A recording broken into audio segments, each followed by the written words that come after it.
Evidence exists to illustrate the first people were in Oklahoma approximately 11,000 years ago. More than 10,000 prehistoric sites are recorded in the state. Some of these sites pertain to the lives of Oklahoma's original settlers, the Wichita and Caddo, the Kiowa, Apache, Osage, and Comanche. Whites first came to Oklahoma as explorers. Europeans discovered Oklahoma and its people in 1541 when Francisco Coronado led an expedition through western Oklahoma in search of the lost city of gold. Members of the expedition hunted buffalo and visited the camps of the Plains Apaches, the first Indian tribe the Spaniards met in Oklahoma. The land that would eventually be known as Oklahoma was part of the 1803 Louisiana Purchase. Beginning in the 1830s, the 5 civilized tribes from the southeastern United States were relocated to Indian Territory over numerous routes. Their survivors eventually recovered from the dislocation through hard work and communal support. New institutions and cultural adaptations emerged and began a period of rapid developments, often called the Golden Age of Indian Territory.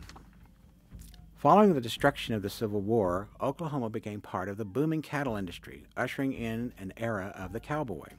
Western expansion reached the territory in the late 1800s, sparking a controversy over the fate of the land.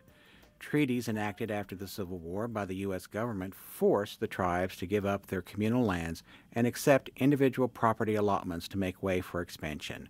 The government relented to pressure, much of it coming from groups known as boomers, who wanted the rich lands open to non-Indian settlement. The government decided to open the western parts of the territory to settlers by holding a total of 5 land runs between 1889 and 1895 and 2 lotteries in 1901. Settlers came from across the nation and even other countries from around the world to stake their claims. In the waning hours of March 3, 1889, a rider was inserted into the Indian Appropriations Bill opening the unassigned lands of then Central Indian Territory for settlement.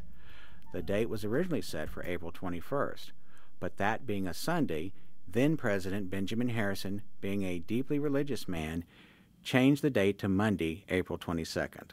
The bill was signed into law by former President Grover Cleveland, who was scheduled to leave office on March 4, 1889. Albeit he signed the bill, he included no plan on how to achieve this newly crafted law. It was left to Harrison to devise a way to open these lands within the prescribed time frame. Oklahoma to this day remains the only state in the Union to have been opened for settlement by a horse race. On November 16, 1907, Oklahoma became the 46th state. Statehood had become a sure thing, in part due to the discovery of oil, which made Oklahoma the place to go to strike it rich. Oklahoman Cyrus Stevens Avery, born in 1871 and dying in 1963, was known as the father of Route 66. He created the route while a member of the federal board appointed to create the federal highway system.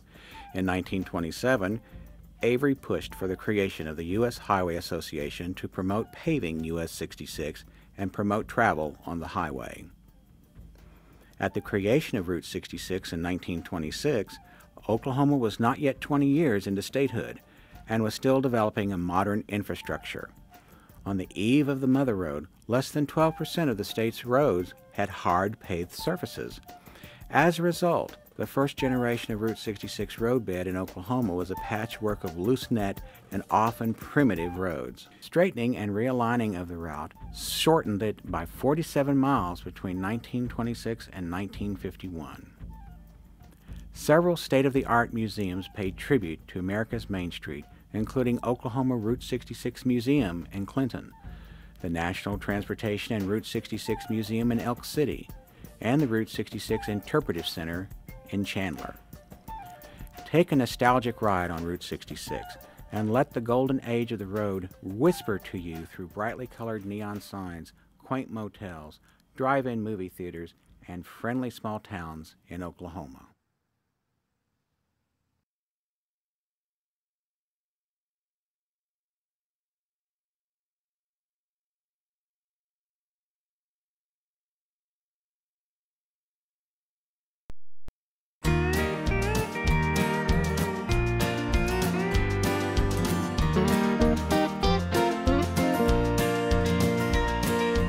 sitting on the sidewalk in Lindsay, Oklahoma, outside the Blue Moon Picture Show,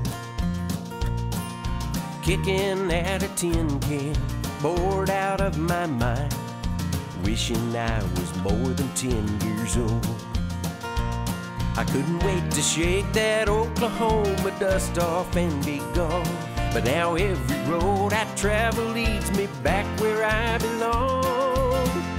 Oh, it's good to get back to the motherland. The sun don't shine the same on any other land. The stars at night are brighter and those Okie girls are pretty. From Commerce down through Tulsa all the way out to Elk City. Oh, I travel around the earth, but I come back to claim my birth. The only place I wanna stay, the motherland, okay.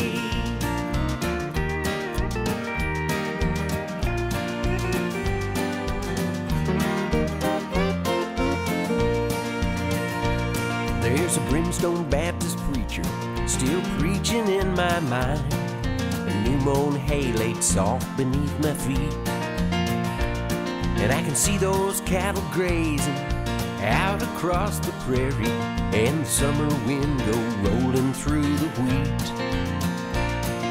Home is where your people are and mine are all right here. So when I die, just plant me neath the corn and make it clear that it's good to get back to the motherland.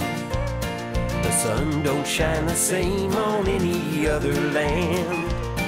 The stars at night are brighter and those Okie girls are pretty. In Claremore, Clinton, Calumet, and Oklahoma City. Oh, I travel around the earth, but I come back to claim my birth. The only place I wanna stay, the motherland, okay.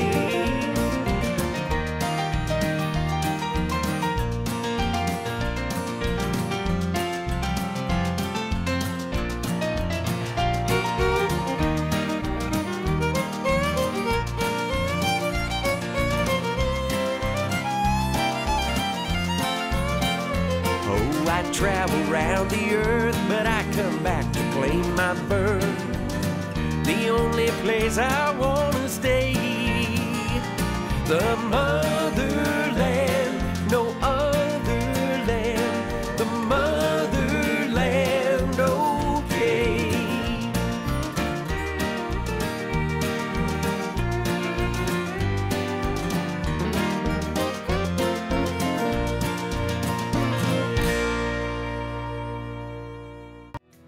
So many dreamers on the highway, how they laughed and they cried and they cussed. A lot of lost and lonely pilgrims running away from the dust, running away from the dust.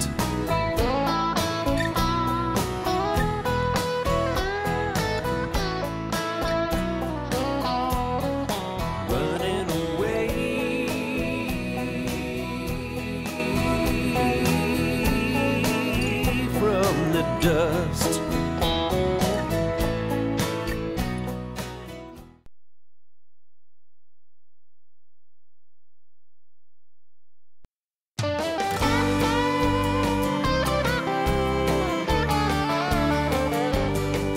By the side of the road, just over the hill, that's where the fun begins, and where time stands still. Lay down your cares, lighten up your load. Hey, there's a ton of fun waiting by the side of the road, by the side of the road, just over the hill. That's where the fun begins, and where time stands still. Lay down your cares, lighten up your load. Hey, there's a ton of fun waiting by the side of the road.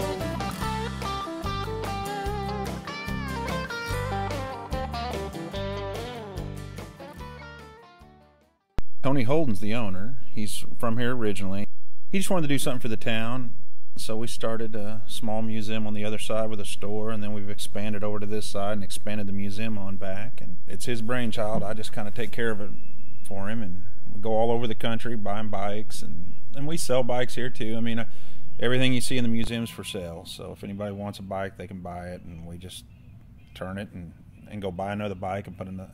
You know, right now we're big on the Evel Knievel collection. We're really working on that exhibit. Tony was real good friends with Evel and his family, and after he's passed away, all the stuff that we have Evel Knievel in the museum comes straight from the family. There's nobody in between. It's straight from the family.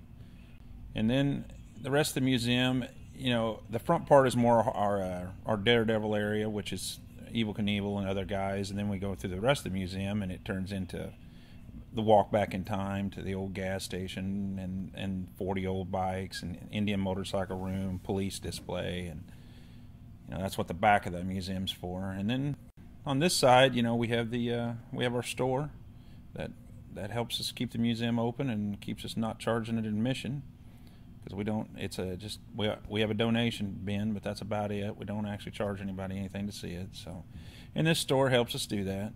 And we sell a little bit of everything here, from leather to helmets to shirts, Route 66 collectibles, and a little bit of everything. It's a long story. Don't get me started. No. Politics plays a great part in almost everything. It's just amazing. Oh, yes. Well, unless you've got something that you would like to add, I would like kind of a closing statement as far as your interest in 66. I grew up in Oklahoma, and, you know, I grew up on Northwest 30th and 39th. Oh, you're from Oklahoma City. Yes, yep. And Northwest 39th is 66, and I mean, we didn't think anything about it to go to McDonald's or, you know, whatever, whenever, and this was back in the 50s. So I just grew up with 66 in my heritage, and my grandparents lived in Bristow, and my father was a traveler, thank goodness, and he took us to Chicago, and we drove all the way to see our relatives in California.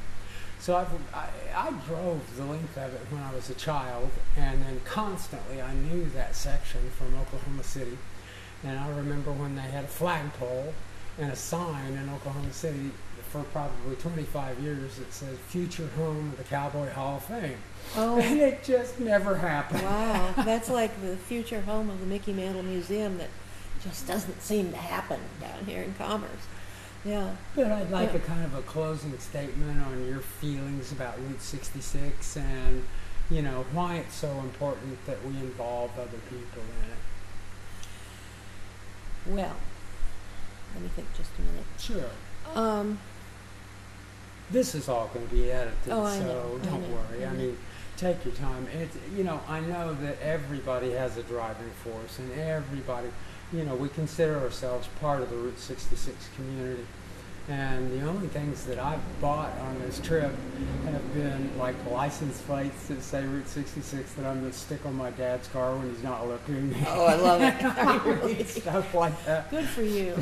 Now, was your dad one of those that, because he lived down it all the time, he didn't think much of it? No, my dad was a master sergeant in the Second World War, and he was always into fast cars. And he had a 36 Ford that he souped up, and he and my mom, I was the tail end of the baby boomers. I'm 60, and they got married before the war, and then he served 5 years in the Air Force overseas in England, and worked primarily with B-17. So when they came back, or when he came back in 46, they did nothing but travel. Yeah. And they took 66 and went and saw the Redwoods and Grand Canyon and all these big trips, and you know. And you were with them? No. Oh, this was after. before. Okay. They did so much traveling, it was crazy. And then they decided they'd have a family. And so my folks were 30-something before I was born, and so that was unusual for the day. Yeah, mine were too. And you know, after I was born, they stopped traveling for a while, but then I got to be about 5, and they thought it was okay, and so they started again, and I got a lot of good stuff out of that. Well, then your experience was very much like mine, because my parents loved to travel, and my father loved car travel, and I always tell people, I'm probably quoted with this in 15 different places, but I always say that my dad it was just like traveling with another kid in the car. I'm an only child. So am I. Yeah. And my dad just wanted to stop at all the tourist traps and everything. Oh, travel. And so I think what the root of my philosophy as far as Route 66 is concerned is that I would like to see today's kids have as good an experience as I had, and learn to appreciate the old things.